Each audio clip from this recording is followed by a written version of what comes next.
My brother took credit for my work promotion, so I let him have it, until I took his job and reputation without saying a word.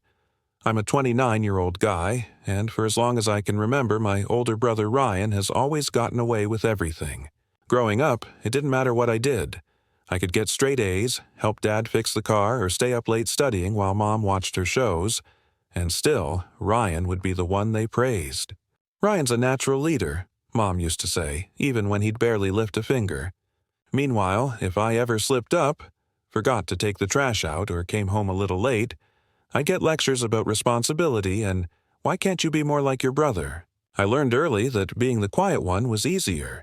Ryan was loud, charming, and reckless, but somehow that made him ambitious. When he crashed Dad's old truck at 17, they blamed the rain. When I got a parking ticket, they called me careless. It wasn't even about jealousy. It was exhaustion. Every time I tried to earn their approval, it was like screaming into a void. Even as adults, the pattern didn't stop. Ryan landed a job in sales at a mid-sized company thanks to Dad's connection, and a year later, I joined the same company in marketing. I worked my way up through late nights and trial campaigns that actually got results, while Ryan spent his days schmoozing clients over drinks. Still, my parents would beam whenever he talked about closing a deal, like he'd cured cancer. Sometimes I'd wonder if maybe I was overthinking it, if maybe I was too sensitive. But then I'd see the pride in their eyes when Ryan bragged about his business instincts, and I'd feel that same familiar ache in my chest I thought I'd outgrown. That family favoritism wouldn't matter once I had my own life. But I was wrong. I never thought the same bias that defined my childhood would follow me into my career and nearly destroy everything I'd worked for. Work was the one place I thought I could finally control my own worth. At 29, I'd been in the marketing department for 3 years, starting as an intern who stayed late after everyone left. I wasn't the smartest guy in the room, but I was relentless.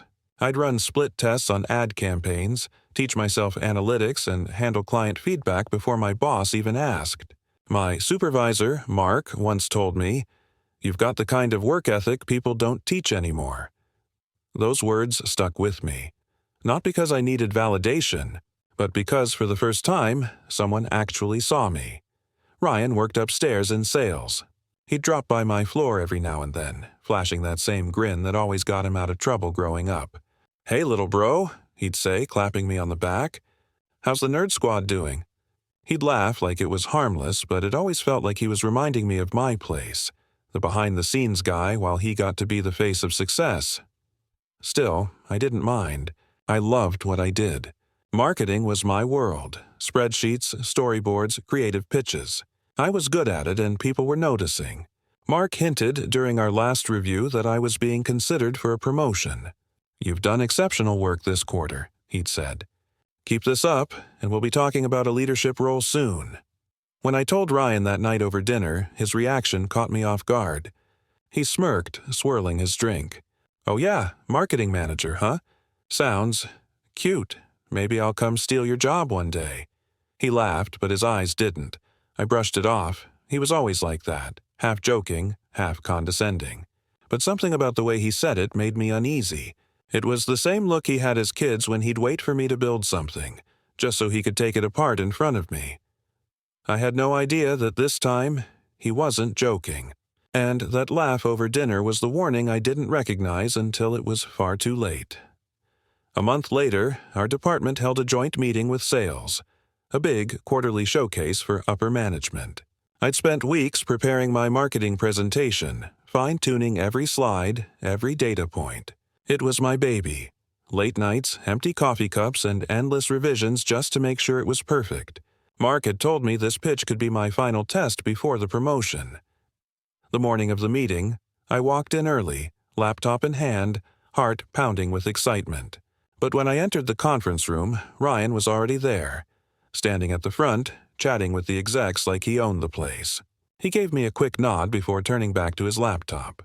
I didn't think much of it, until I noticed my slide deck open on the screen. At first, I thought it was a coincidence. Maybe he was referencing my report.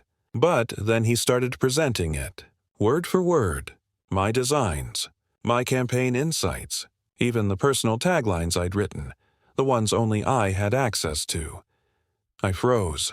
My stomach twisted into knots as I watched him take credit for everything I'd poured myself into. I glanced at Mark, hoping he'd say something, but even he looked confused, shifting in his chair. Ryan wrapped up with his signature charm, joking, "You know, some people say salesmen don't understand marketing. I guess I'm the exception." The room erupted in laughter and applause. When the meeting ended, the regional director shook Ryan's hand and said, "That's the kind of innovation we need at this company." And just like that, my brother was promoted. I stood there clapping along like a ghost in my own life. No one looked my way. No one knew it was my work that got him there. That night, my parents called me, not to ask how I was doing, but to gush about Ryan's huge achievement. "You should be proud of him," Mom said. "He's really going places." I hung up, staring at my dark laptop screen. My name wasn't on that presentation, but my fingerprints were all over it. And for the first time in my life, I felt what betrayal really sounded like. Silence. The next morning, I barely slept. My head throbbed from replaying that meeting over and over again, Ryan's voice echoing through my mind, my words spilling out of his mouth. I marched into work before anyone else arrived, still in a haze of disbelief. My presentation files were gone from the shared drive, replaced with a renamed version under Ryan's account. He'd even scrubbed the metadata. Timestamps changed, ownership shifted. It wasn't sloppy. It was planned. By lunchtime, I couldn't take it anymore.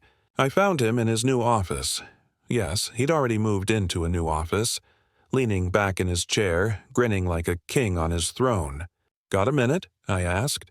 My voice was shaking, but I didn't care. He gestured for me to close the door. "Sure, little bro. What's up?" "You know what's up," I said, stepping closer. "You stole my work. My presentation. My campaign. You know that was mine." Ryan chuckled. "Relax. It's not stealing if you didn't have the guts to present it.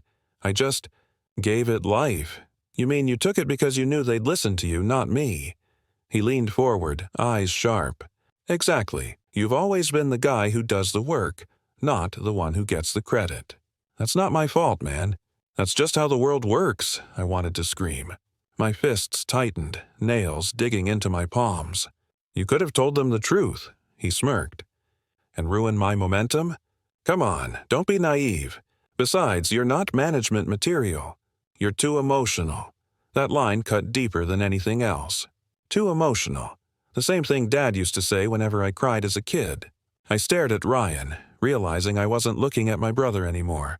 I was looking at a man who'd learned long ago that stepping on me came without consequences. When I left his office, I wasn't angry. Not anymore. I was calm, cold, calculated. Because in that moment I made a promise to myself. I wouldn't fight him with noise. I'd fight him with silence and precision.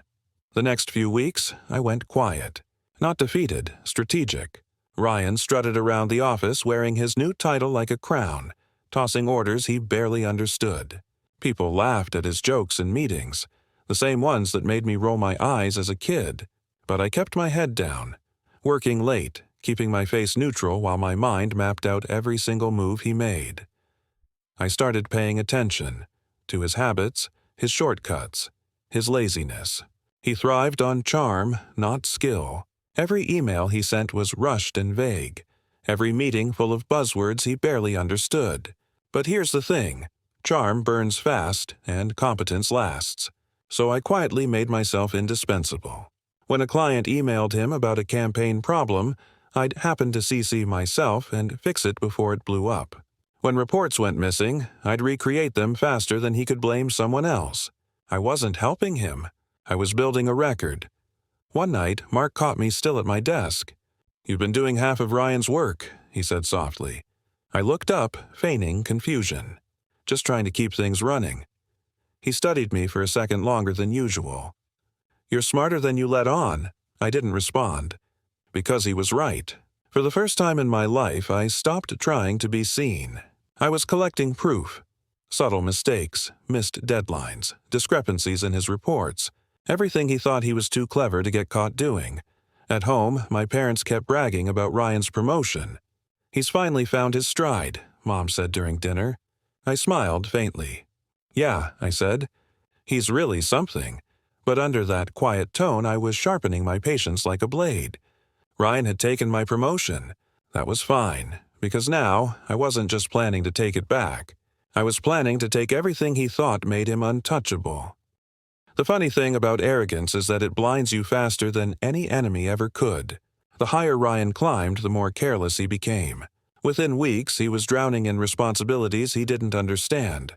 Client calls, budget approvals, strategy meetings. And who did he turn to for help? Me. He'd swing by my desk, tapping my monitor with that smug grin. "Hey, you're good with these reports, right? Can you clean up my numbers before the exec review? Or, mind drafting the email to the client? You've got a better way with words."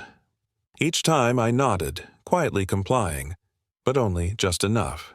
I'd leave small cracks in his work. Minor inconsistencies. The kind that seemed harmless until they stacked up. He thought I was his safety net. In reality, I was letting him hang himself, inch by inch. One afternoon, he burst into my office, red-faced. "Did you talk to the Green Tech account?" I leaned back. "They reached out. Why?" He slammed his hand on the desk. "They just pulled half their contract." "What the hell did you say to them?" I stared at him evenly.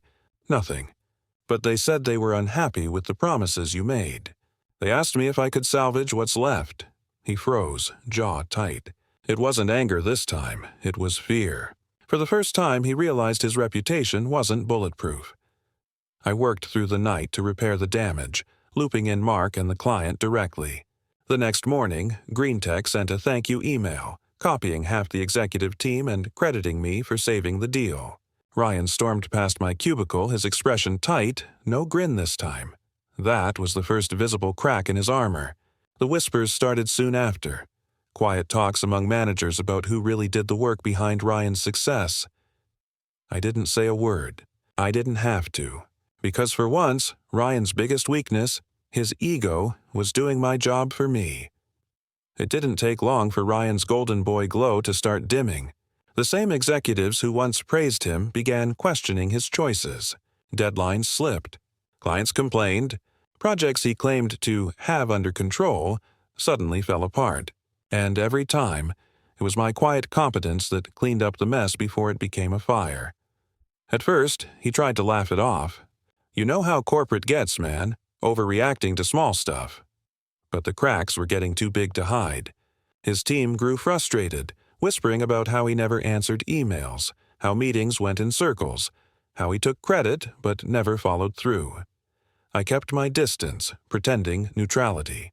Whenever someone asked for help, I'd offer it kindly, without ever mentioning Ryan's failures. My calmness made him look even worse. During meetings, when he stumbled through slides he didn't understand, I'd step in subtly, correcting data, offering clarifications, always addressing the room, never him. The executives noticed. Mark noticed. One afternoon, during a meeting with the VP, Ryan snapped. Maybe if my brother wasn't undermining me every chance he gets, I'd actually have time to lead. The room went silent. My pulse spiked, but I kept my voice level. "I'm not undermining anyone, Ryan. I'm just doing my job." The VP turned to him sharply. "Then maybe you should focus on doing yours." That single line broke something in him. After the meeting, he cornered me near the elevators, his voice a low hiss. "You think you're smarter than me now?" "No," I said calmly. "I just think I finally stopped letting you use me." He glared at me, shaking his head, then stormed off. And for the first time, I didn't chase after him to fix things, because I could see it now. His kingdom was crumbling, not because I pushed him, but because he couldn't stand on his own. And all I had to do was keep doing exactly what I was doing. Nothing. I should have known Ryan wouldn't go down quietly. When people like him start losing control, they don't reflect. They retaliate. It was a Friday morning when I opened my inbox and saw it. An all-company email sent by him. My heart dropped before I even finished reading the subject line. Account loss. Internal responsibility. Inside, He'd written a scathing paragraph blaming me for mishandling a major client and causing severe reputational damage. He CC'd every senior executive, including the VP and HR. For a few seconds, I couldn't breathe. My hands trembled as I reread his words. Every line was designed to humiliate me. Twisted half-truths, missing context, outright lies. I sat frozen while the office around me hummed with quiet tension. People glanced at me but said nothing. The damage was done. A few hours later, I was called into HR. The walk there felt like walking through fog. My mind raced with everything I'd done right, every email, every saved project, and still a sick voice whispered, "What if they believe him?" When I entered the conference room, the VP was there too, his expression unreadable. "We received Ryan's message," he began. "Before we proceed, do you have anything to say for yourself?" I swallowed hard. "Yes," I said, my voice steadier than I felt. "But before I do, please check the GreenTech file directory. The client's feedback is in there, time-stamped. They thanked me personally for recovering the account Ryan mismanaged."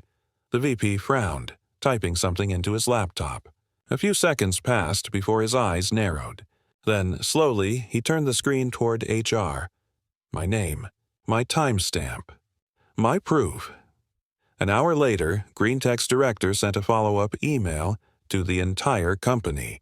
It read, "We'd like to extend our gratitude to the narrator for his professionalism and recovery work." Ryan's silence that afternoon was deafening. He didn't even look my way as he left early, his jaw tight, his phone pressed to his ear. But as I sat alone in my cubicle, the victory felt hollow. I should have felt vindicated. Instead, I just felt tired. Because deep down, I knew this wasn't over. And when men like Ryan hit rock bottom, they don't crash. They claw. The Monday after that email, the air at work was different. Conversations hushed when Ryan walked by. The once untouchable sales star was suddenly radioactive. But I didn't celebrate. I kept my head down, quieter than ever, because I wasn't done yet. That weekend, while everyone else was off enjoying their freedom, I stayed late, combing through old project folders, client emails, and internal reports. I wasn't hunting for gossip. I was building an undeniable truth. Every file I found painted the same picture. Ryan cutting corners, padding numbers, taking credit for tasks he never completed. And right beneath those, my name, in time-stamped revisions, approval threads, and meeting logs that showed who actually did the work. I started saving everything. Backed up my data. Organized timelines. It wasn't revenge anymore. It was protection. I'd learned the hard way that people like Ryan don't stop until they destroy you. A few days later, I heard through the grapevine that the VP had quietly launched an internal audit.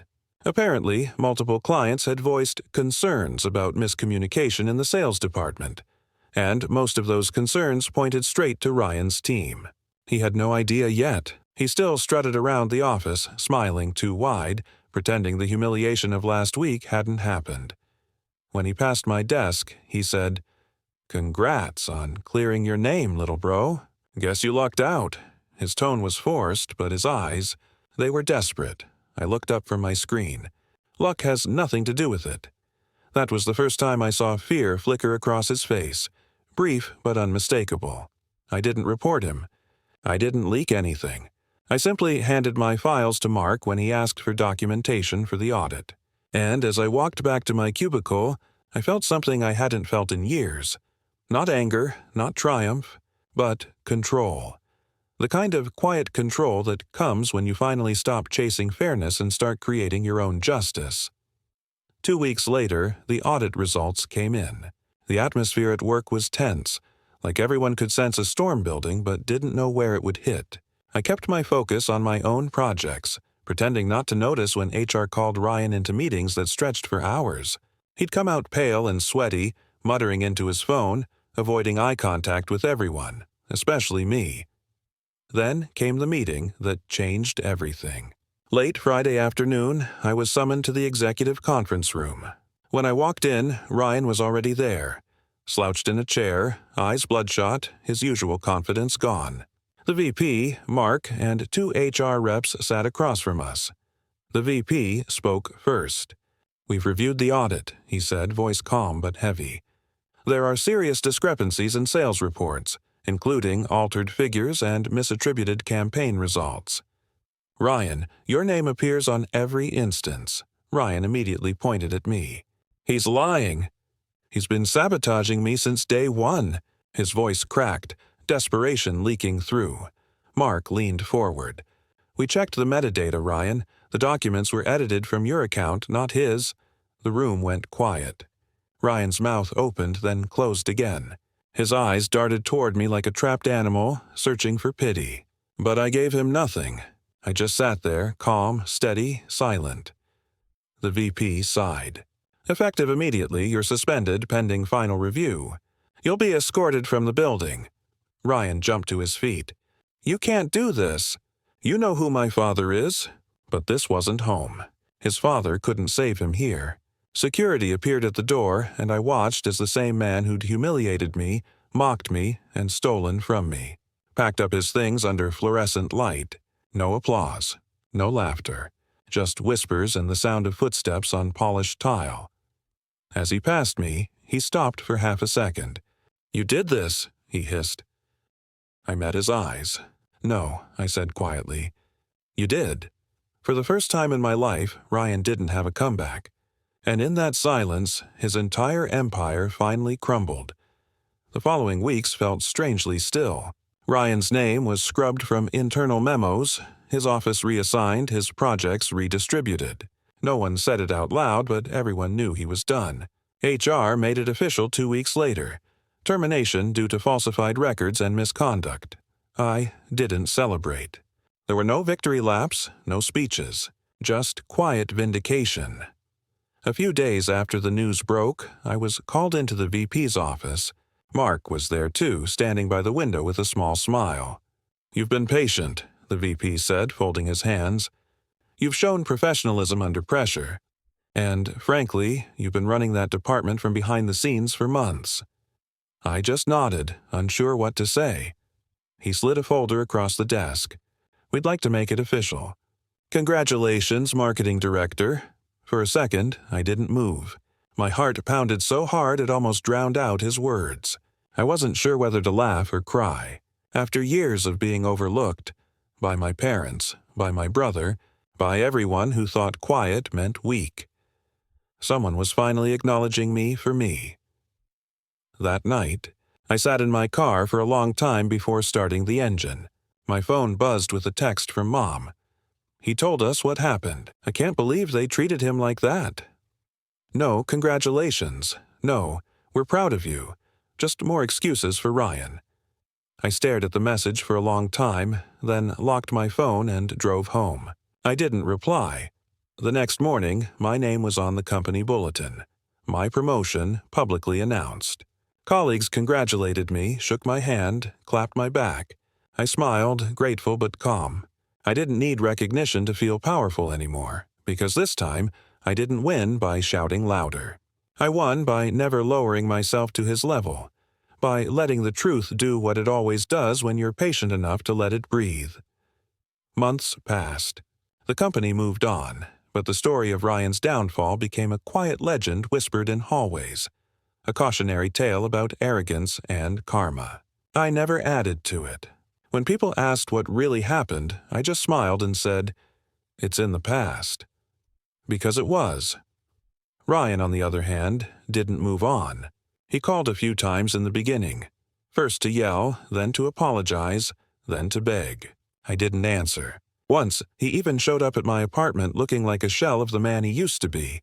His voice cracked as he said, "You got what you wanted. Are you happy now?" I looked at him for a long moment before replying quietly, "No, Ryan. I just stopped letting you take what was mine." Then I closed the door. After that, the silence between us became permanent. Our parents still tried to guilt me into forgiving your brother, but I didn't explain myself anymore.